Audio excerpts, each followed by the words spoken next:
le président d'Ensemble, dont je suis secrétaire général adjoint, a été très clair. Fachi n'est pas notre adversaire. Ce n'est pas notre adversaire et nous n'allons pas nous mettre à taper dessus.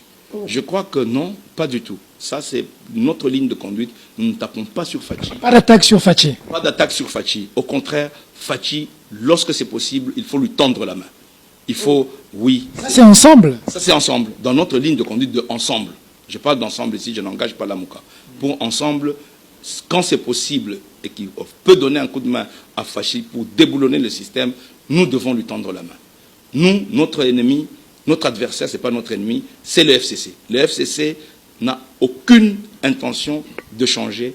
Et je vous dis, dans les 6 mois qui viennent, quand on va nommer le Premier ministre, vous allez voir que le FCC n'aura qu'une seule préoccupation, c'est de noyer Fachi. Cette alternance, même de la manière dont elle s'est passée avec le départ de Kabila, n'aurait jamais eu lieu. Moïse Katumbi a été la pièce maîtresse. Il faut voir la manière dont il est haï par le FCC, parce que sans lui, cette alternance n'aurait pas eu lieu. C'est déjà un pas, parce que nous, et je vais le dire sans honte, que nous, le départ de Kabila était l'objectif primordial. Et à partir du moment où Kabila est parti, nous considérons que nous avons eu une demi-victoire. Nous n'avons pas totalement perdu.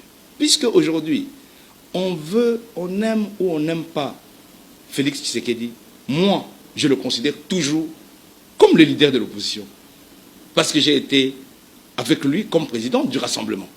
Et donc, l'opposition a quand même réussi à avoir la présidence de la République aujourd'hui. Donc, ça a été fait pourquoi? Parce qu'il a fallu bousculer le système. Parce qu'il a